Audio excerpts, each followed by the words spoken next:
बाबू तुम इस बार दरभंगा आओगे तो हम तुम्हें आलू वड़ा खिलाएंगे। छोटी मामी की ये बात दीपक के दिल को छू गई।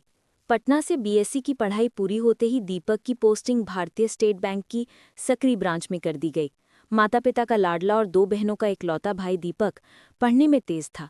जब माँ ने मामा के घर दरभंगा में रहने की बात की तो वो मान गया। इधर मामा के घर त्योहार का सा माहौल था। बड़े मामा की 3 बेटियां थीं, मझले मामा की 2 बेटियां, जबकि छोटे मामा की कोई औलाद नहीं थी। 18-19 साल की उम्र में दीपक बैंक में क्लर्क बन गया तो मामा की खुशी का ठिकाना नहीं रहा। वहीं दूसरी ओर दीपक की छोटी मामी, जिनकी शादी को महज 4-5 साल हुए थे, की गोद सुनी थी। छोटे मामा प्राइवेट नौकरी करते थे। वे सुबह नहा धोकर 8 बजे निकलते और शाम के 6-7 बजे तक लौटते। वे बड़ी मुश्किल से घर का खर्च चला पाते थे। ऐसी सूरत में जब दीपक की सकरी ब्रांच में नौकरी लगी तो सब खुशी से भर उठे। बाबू को तुम्हारे पास भेज रहे हैं, कमरा दिलवा देना। दीपक की माँ ने अपने छोटे भाई से गुजारिश की थी। कमरे की क्या जरूरत है दीदी, मेरे घर में 2 कमरे हैं, वो यहीं रह लेगा। भाई के इस जवाब में बहन बोली, ठीक है, इसी बहाने दोनों वक्त घर का बना खाना खा लेगा और तुम्हारी निगरानी में भी रहेगा। दोनों भाई बहनों की बातें सुनकर दीपक खुश हो गया। माँ का दिया सामान और ज़रूरत की चीज़ें लेकर दोपहर 3 बजे का चला दीपक शाम 8 बजे तक मामा के यहाँ पहुँच गया। यहाँ से बस, टैक्सी, ट्रेन, सारी सुविधाएं हैं। मुश्किल से 1 घंटा लगता है। कल सुबह चलकर तुम्हारी ज्वाइनिंग करवा देंगे। छोटे मामा खुशी से चहकते हुए बोले। आपका काम? दीपक ने अटकते हुए पूछा। अरे 1 दिन छुट्टी कर लेते हैं, सकरी बाजार देख लेंगे। छोटे मामा दीपक की समस्या का समाधान करते हुए बोल उठे। 2-3 दिन में सब कुछ सामान्य हो गया। सुबह 8:30 बजे घर छोड़ता तो दीपक की मामी हल्का नाश्ता कराकर उसे टिफिन दे देती और वो शाम के 7 बजे तक लौट आता था। उस दिन रविवार था। दीपक की छुट्टी थी पर मामा रोज की तरह काम पर गए हुए थे। सुबह का निकला दीपक दोपहर 11 बजे घर लौटा था। मामी खाना बना चुकी थी और दीपक के आने का इंतजार कर रही थी। आओ लाला, जल्दी खाना खा लो, फेरे बाद में लेना। मामी के कहने में भी मजाक था। बस अभी आया, कहता हुआ दीपक कपड़े बदलकर और हाथ पैर धोकर तौलिया तलाशने लगा। तुम्हारे सारे गंदे कपड़े धोकर सूखने के लिए डाल दिए हैं, मामी खाना परोसते हुए बोली। दीपक बैठा ही था कि उसकी मामी पर निगाह गई। वो चौंक गया।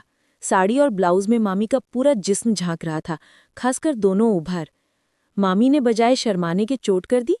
क्यों रे, क्या देख रहा है? देखना है तो ठीक से देखना।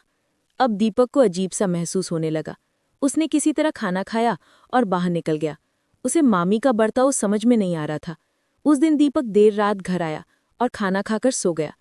अगली सुबह उठा तो मामा उसे बीमार बता रहे थे। शायद बुखार है, सुस्त दिख रहा है। रात बाहर गया था ना, थक गया होगा। ये मामी की आवाज थी। आखिर माजरा क्या है? मामी क्यों इस तरह का बर्ताव कर रही हैं? दीपक जितना सोचता उतना उलझ रहा था। रात खाना खाने के बाद दीपक बिस्तर पर लेटा तो मामी ने आवाज दी। वो उठकर गया तो चौंक गया। मामी पेटीकोट पहने नहा रही थी। उस दिन चोरी छिपे देख रहा था। अब आ, देख ले, कहते हुए दोनों हाथों से पकड़ उसे अपने सामने कर दिया। अरे मामी, क्या करी हो आप?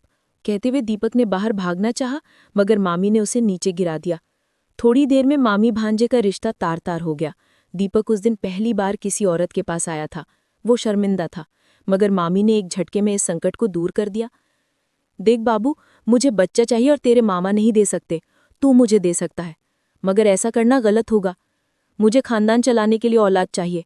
तेरे मामा तो बस रोटी कपड़ा मकान देते हैं, इसके अलावा भी कुछ चाहिए वो तुम दोगे। इतना कहकर मामी ने दीपक को बाहर भेज दिया। उसके बाद से तो जब भी मौका मिलता मामी दीपक से काम चला लेती, या यूं कहें कि उसका इस्तेमाल करती।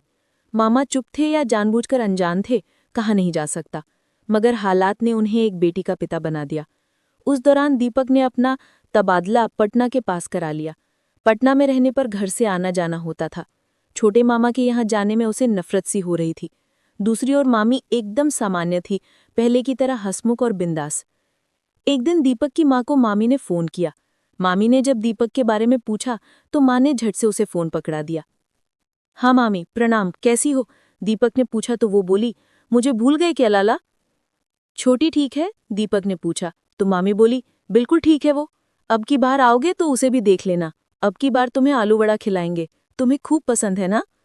दीपक ने हाँ कहते हुए फोन काट दिया। इधर दीपक की माँ जब मामी का बखान कर रही थी तो वो मामी को याद कर रहा था, जिन्होंने उसका आलू वड़ा की तरह इस्तेमाल किया और फिर कचरे की तरह कूड़ेदान में फेंक दिया। औरत का ये रूप उसे अंदर ही अंदर कचोट रहा था। मामी को बच्चा चाहिए था तो गोद ले सकती थी, या सरगेट, मगर इस तरह? इससे आगे वो सोच न सका। माँ चाय लेकर आई तो वो चाय पीने लगा, मगर उसका ध्यान मामी के घिनौने काम पर था। उसे चाय का स्वाद कसैला लग रहा